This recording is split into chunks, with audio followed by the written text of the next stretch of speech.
नमस्कार दोस्तों, मैं हूं अंकित। बुलेट ऑफिशियल के न्यू वीडियो में आपका स्वागत है।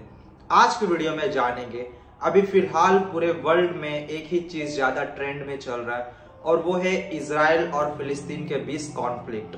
और इस कॉन्फ्लिक्ट में हम लोग कह सकते हैं कि बहुत हाई लेवल पे एक दूसरे में वॉर हो रहा है। और ऐसे कंडीशन में बहुत अलग अलग कंट्री है, जो कोई कंट्री इजराइल को सपोर्ट कर रहा है या कोई कंट्री फिलिस्तीन या हमास को सपोर्ट कर रहा है। देन इंडिया किस कंट्री को सपोर्ट कर रहा है, और इंडियन सिटीजन होने के नाते ये चीज आपको जानना एकदम जरूरी है कि इस कॉन्फ्लिक्ट में इंडिया डायरेक्टली या इनडायरेक्टली किस कंट्री को सपोर्ट कर रहा है। तो इसका मेन रीजन या तो फिर इसका वर्डिक्ट हम लोग कह सकते हैं कि इंडिया डायरेक्टली इजराइल को सपोर्ट कर रहा है। और सपोर्ट करने का पीछे अगर हम लोग बोले तो मेन 3 रीजन है, और वो 3 रीजन हम लोगों को जानना सख्त जरूरी में से एक है। अभी वर्ल्ड में आप देख रहे हैं फिलहाल आज से 1 से 1.5 साल पहले रसिया और यूक्रेन के बीच वॉर चल रहा था। इसके बाद अभी कुछ दिन पहले से स्टार्ट हुआ इजराइल और हमास के बीच। तो इस दौरान इंडिया पहले युद्ध में न्यूट्रल रहा। इसके अलावा अभी सेकंड जो 2 कंट्री के बीच कॉन्फ्लिक्ट है जिसमें यूक्रेन और फिलिस्तीन है, इसमें इंडिया हम लोग जैसे पहले बोले कि इंडिया डायरेक्टली इजराइल को सपोर्ट कर रहा है, और उसको सपोर्ट करने के पीछे मेनली 3 रीजन है। और पहले रीजन के बारे में बात करें तो वो है military reason. Israeli military equipment India biggest buyer है। इसके अलावा इजराइल इंडिया के लिए सेकंड सबसे बड़ा एक्सपोर्टर कंट्री है डिफेंस सेक्टर या डिफेंस इक्विपमेंट प्रोवाइड करने में। और वही दूसरे रीजन के बारे में बात करें तो वो है कारगिल और बालाकोट वॉर के दौरान इंडिया को डायरेक्टली या तो फिर इनडायरेक्टली किसी भी देश से सपोर्ट नहीं मिल रहा था, लेकिन उसी समय ना ही कोई पॉलिटिकल रिलेशन या तो फिर डिप्लोमेट रिलेशन के बगैर इजराइल इंडिया को डायरेक्टली सपोर्ट किया। और सपोर्ट ही नहीं, उसमें डिफेंस सेक्टर में या तो फिर जो उसमें इक्विपमेंट आर्म,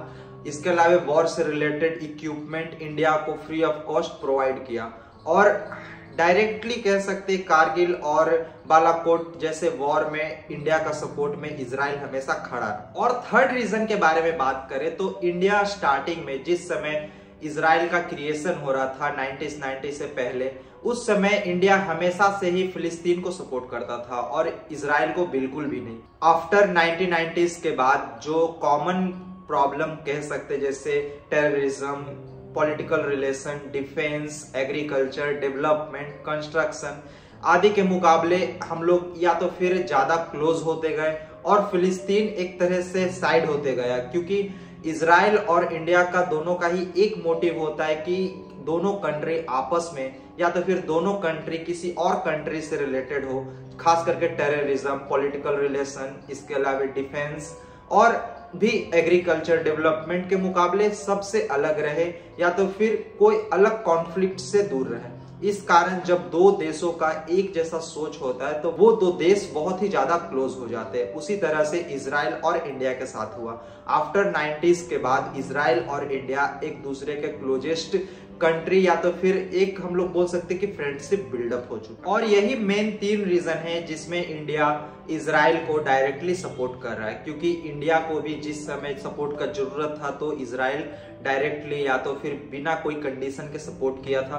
और आज के टाइम इजराइल और फिलिस्तीन के बीच ये कॉन्फ्लिक्ट चल रहा है, इसमें भी इंडिया डायरेक्टली इजराइल को सपोर्ट कर रहा है। बाकी के आप बताइए कि आप इस कॉन्फ्लिक्ट में किस देश को ज्यादा सपोर्ट कर रहे हैं। मैं आशा करता हूं कि आपको ये वीडियो इन्फॉर्मेटिव लगा होगा। अगर मेरा वीडियो इन्फॉर्मेटिव लगा तो प्लीज वीडियो को लाइक कीजिए, कमेंट कीजिए, शेयर कीजिए। साथ ही मेरे बुलेटिन ऑफिशियल चैनल को सब्सक्राइब करके बेल आइकन को प्रेस कर ले, ताकि मैं कोई भी न्यू वीडियो अपलोड करूं तो उसका नोटिफिकेशन सबसे पहले आपको मिले। मिलते हैं अगले वीडियो में, जब तक के लिए जय हिंद, वंदे मातरम।